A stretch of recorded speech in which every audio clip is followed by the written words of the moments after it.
My gosh! It's like you set off little bombs. Son of a biscuit.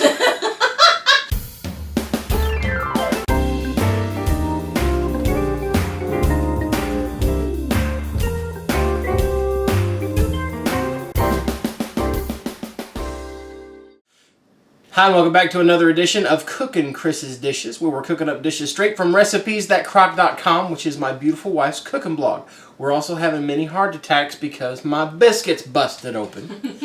But today we're going to make something extremely simple and super, super good. We're going to make some caramel pecan rolls, and it's just a handful of ingredients. It's just a handful of time, which is good because if you know the way my wife thinks about me, I'm a handful. What you're going to need for these ingredients are 2 cans of biscuits. Of the 7.5 ounce, so the small. Yep. And I'm just going to separate these on our fine china paper plate. Get those all separated out. These are the size that you can get like the 4-pack together. Right. Yeah. But you just need 2 packs. Yes. Or two rolls. Yes. Or 2 cans of rolls. Yes. And then you also want 1 teaspoon of cinnamon. We're using our Penzi cinnamon. We love that stuff. And we're going to use 1/4 cup of chopped pecans. And we're also going to use 1 cup of packed brown sugar. And then 1 stick, or in this case 2 half sticks, of butter. So the first thing I'm going to do is I'm going to put my butter in the microwave to get it melted. And you see I'm using a little bit bigger of a bowl than what I normally would. You're going to need that room. And I will show you why in about 30 seconds. Actually, about 32. We get rid of that. Still waiting on Chris to buy those dish towels, so we're going to get rid of another paper towel. I will use this more than once. I'm going to take my brown sugar, put it in a bowl. Brown sugar! Any Rolling Stone sounds out there? My 1/4 cup of pecans and my teaspoon of cinnamon in a bowl and mix it up. Butter is done. Just like this. Get it all mixed up evenly. Just like that. Nothing fancy, just kind of break up the brown sugar, let the cinnamon kind of get mixed up into it, and the nuts will follow along, like we always do. That's the one thing about nuts, they'll always follow something sweet. Well, y'all tell me, do I know how to butter up my wife or what? So I'm going to do is have 3 separate stations here. I will take this. This saves you a lot of dishes doing. I'm just going to take this and slide it down into a silicone liner for a 6-quart to 7-quart slow cooker. And so sometimes it will do that. Yeah, it'll be fine. That is fine. If you don't have one of those, which we're really loving ours right now because it's saving us from having to buy the bags. And it's also letting us use our ceramic slow cookers on recipes like this one that's going to have a lot of stuck-on stuff. This keeps you from... The cat knocked the tripod. Evil cat. This keeps you from having to use oil or butter or something else. Right. Now, I'm not going to say this is the kind of recipe you need to cut down on because you've got butter and sugar. Right, but if you were biscuits. to cook this in a regular crock without, like, somehow lining it, it would have a lot of stuck-on stuff. Yeah, because when you melt down brown sugar and butter, it turns into a candy, which is good. It's just not too good for your ceramics and stuff because it's really hard to clean off. What I'm going to do is this. I'm going to take me a biscuit, take him for a swim in the butter that's hot. You know, before we started taping, I was thinking, the crock pots don't need to even be on for this. There's no way I'm going to burn myself. Wrong. Don't underestimate your powers, dear.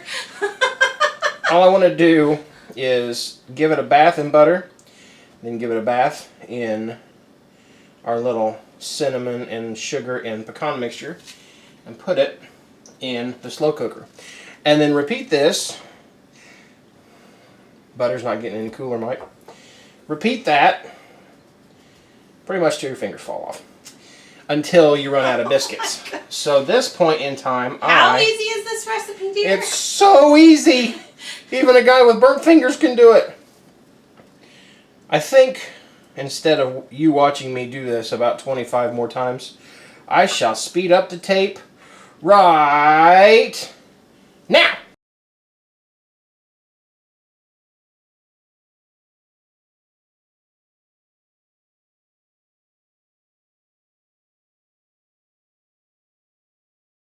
Ba ba ba ba ba ba ba. Hey, I got a question. Yeah. What's Bob got to do with it? I don't know, but I know what Bob did. What did Bob do?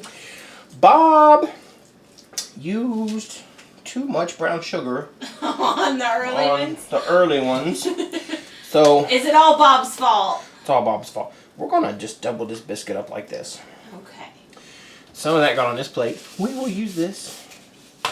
We will use this. It'll be fine. It will be fine. And what I'm going to do with this here bigger biscuit is I'm going to put him right in the middle, right there. Just like that. Kind of, we'll share a little of that brown sugar from some of these others. And that is perfect. So, actually, it kind of looks like you're putting together a monkey bread, sort of. A little bit. Wash my hands. It doesn't taste like a monkey bread. Really. No, it tastes like cinnamon pecan rolls. Yeah. Use my paper towel. Honey, you can use more than one little paper towel. Let me get this out of the way. And all you want to do is Put it on it. find the lid for the slow cooker. Put it on. That's not the lid for that slow cooker. For the purposes of this taping, you put a lid on the slow cooker. Actually, I can leave that right there. No, I'll put it over here. Okay. And when you get done, Well, you're It's going to gonna show look what the slow cooker like looks like, too. this right here. So notice that hole right there? That's because this is what I made earlier, and it doesn't take this family long to get into the food. So, what I'm going to do with these when they get done, find a plate. It's big enough to cover. And I'll tell you right now, fellers, if you're doing this, the first plate you don't grab is your wife's grandmother's fine china that was handed down to her. Because your wife will give you looks and tell you to put it up. So she got me a meat platter, and I just simply set it on top of the slow cooker, and this is going to be hot. I use gloves. I'm telling you, out of experience. Use gloves, something. It wasn't that you wanted to use my grandmother's platter. It was that it was hot and you were going to be doing flipping tricks. And I with was my probably going to grandmother's drop and break platter. it. Take the plate on top and then just simply flip it upside down. And that's the way it comes out. So all that brown sugar and butter mixes together and then soaks into it. And that makes a little candy. It's kind of hard on top.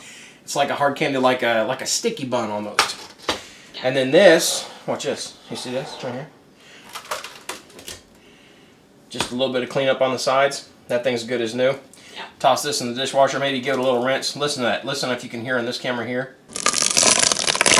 How that's candied up. Yeah.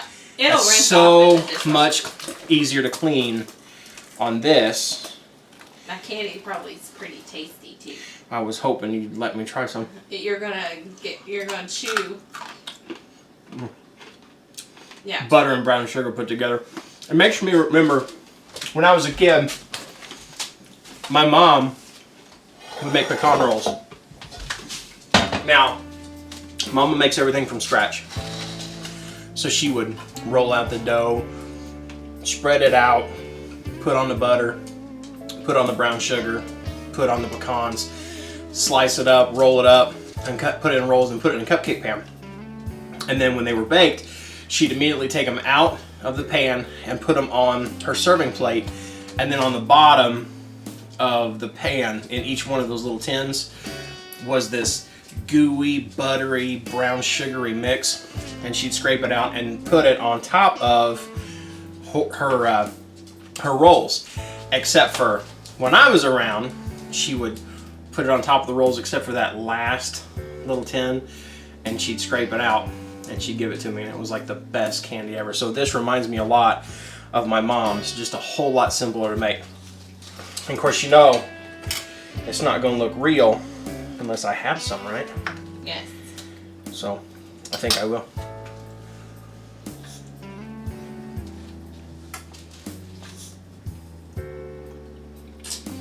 Reminds me a lot of mom's. It's kind of really simple way to dress up a can of biscuits. On high, 90 minutes, Yep. and it's good to go. Yep. You're gonna want to watch it, because your slow cooker might cook hotter on one side than another, so you may need to turn it, or may get done a little faster, may take a little bit longer. We haven't tried this in the casserole crock, but since it's only 2 small cans of biscuits, it probably will do okay. There's not a whole lot of rising to this. It kind of just like cooks in it and bakes up. But if you don't have a silicone liner, you got the harder part there. If you don't have a silicone liner, you can use either the disposable liners. That's what your crock could look like too. Yeah. What that plate does. You don't want that. Which reminds me, if you do that again, you should probably, when you cook those up, you should put maybe a piece of wax paper on your platter so it doesn't stick to your platter. But keep talking. you want me to keep talking? Or if you don't want to use a liner, you could always use a non-stick slow cooker, or you could spray it with cooking spray really good to keep it from sticking as bad. It's chewy in the middle, gooey. Yeah. It's crunchy on the outside. Yeah. With that butter and that brown sugar of candy together on the outside of the rolls. Make for a really good breakfast. Yes. It With reminds a big cup of coffee or a large glass of milk. It reminds me a little bit of the rolls my mom used to make. The hard caramel rolls that she would make in the mornings. That took all of, well, I know I sped up the tape on you there. That took all maybe 5 minutes to put together. Yeah. 90 minutes to cook. Dump it out on a plate. Eat it immediately. What you don't want to do, put it in the microwave. Eat it tomorrow for breakfast. Like we're gonna. Now, I will say I prefer these types of recipes hot the first time. I mean, seconds are always fine, but I prefer them hot. I tell you what the cool thing though is, that's why they made microwaves. Because you heat it up, it's still gonna be good. Yeah. But we want to thank y'all for watching another episode of Cooking Chris's Dishes with the Good Old Boy. If you like what you saw, down below is a little button that says subscribe, and we highly suggest that you do that and become a member of our ever-growing members of the Crock Posse. We thank you so much for joining us every time that we put one out. And if y'all keep watching, we'll keep cooking, and all will be well. Well. I'm on a roll now. Bye.